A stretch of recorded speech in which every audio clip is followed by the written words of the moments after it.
Hi, I'm Kaya Dene, and this is The Physics of Relationship, Part 1. So this particular piece of work is a geometric approach to thriving in relationship dynamics. It is a approach. I do not profess to be offering the approach. Let's begin with the triangulation that is experienced in narcissistic relationships. And let's assume going into this that everyone is participating in this, whether they like it or not. So we're not going to point fingers at the narcissist or the golden child or the scapegoat. We're going to assume that any person of interest can occupy any one of these three roles. These three roles are the triangulation in the narcissistic relationship. And what you will find is that the narcissist of origin creates a dynamic where there is a golden child and a scapegoat. And these do not need to be offspring, although they often are. This can be a relationship between a spouse and offspring, a spouse and a friend. This can also happen in a work environment. So let's not assume that the narcissist is any one person, male, female, or any particular societal role. We will assume that they occupy this uttermost point in the triangulation cycle, and it means that they're the ones in charge of this cycle. They determine who the golden child is, and they determine who the scapegoat is. And this is done through relationship dynamics, unbeknownst to all the unwitting participants.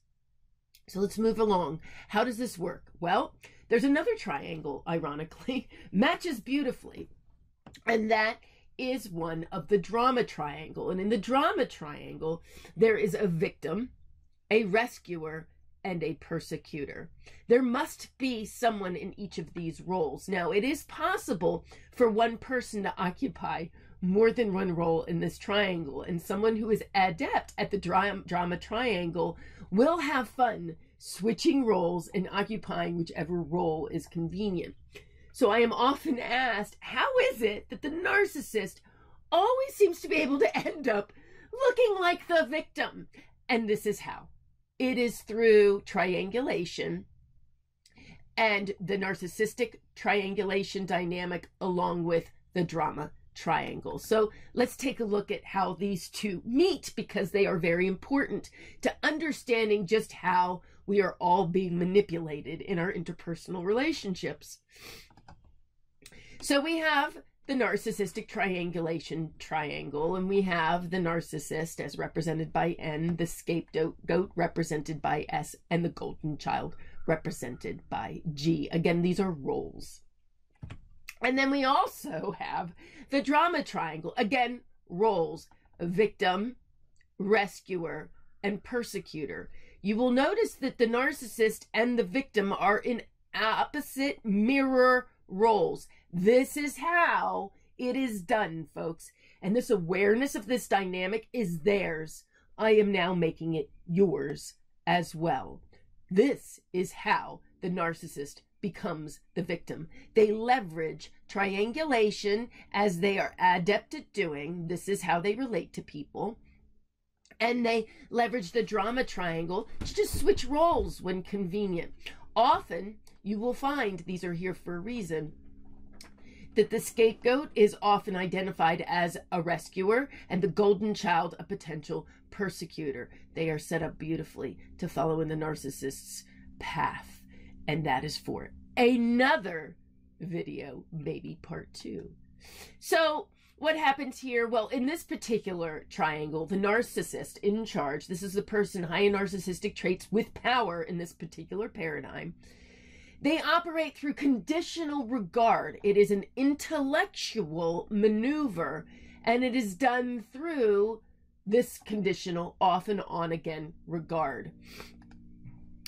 In the drama triangle, the undertones of the energy is codependency. It is one of emotion and enabling a paradigm.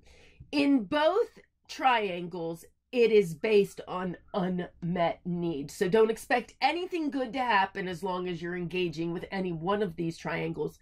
It is based on unmet needs that are buried. They are not being dealt with honestly. And so you are going to get wrapped up in confusion, bait and switch, and all these lovely little dynamics to keep you confused. The fact of the matter is, this is the land of unmet needs for this person and this person, so it becomes the land of unmet needs for everyone else. In this particular paradigm that uses emotions in the drama triangle, there is regret that is leveraged. So this idea that there's an opportunity cost or going to be a loss is definitely leveraged as part of the emotional paradigm of the drama triangle. This one is shame-based, and this one is fear-based. Again, an intellectual attack on your sovereignty through conditional regard. You are worth it or you aren't, based on their judgment, and that judgment will shift based on how they're playing this particular drama triangle, which is always fear-based. Nothing good comes out of fear. Nothing good comes out of this triangle.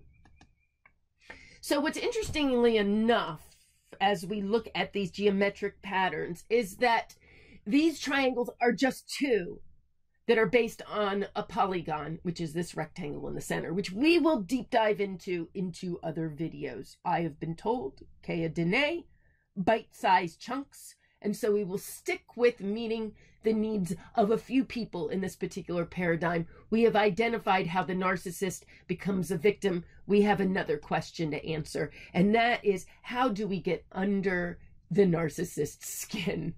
And envy comes to mind because it is the emotional energy that is played between the golden child and the scapegoat. It is what's leveraged to create this conditional regard and shame-based environment of unmet needs by playing these two against each other with envy. And so envy is always low-hanging fruit. Keep in mind that any one of these individuals occupies a different role depending on who is in charge. So the narcissist in power here may not be in power in another dynamic where you might be playing a different role with the same individual. Envy is in everybody's skin here. So the best revenge is always living well. It's beating them in any way, shape, or form. It's being better than, because better than is the paradigm in which this shame-based conditional regard repository of unmet needs is kept alive. So what about this one down here? Well, that's done through enabling. That's how the codependency comes into play.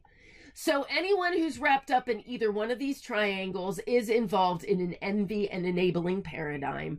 There is a whole lot more to dissect here. I'm very excited to share, but it is a lot, and it is not meant for everyone. What's important to note is that in this particular dynamic, people have asked me, what can you do? Well, this is what's going on. And since this is what's going on, what you can do to empower yourself, keep in mind, you run the risk of being here and being here if you're not careful, because you're playing in the game space.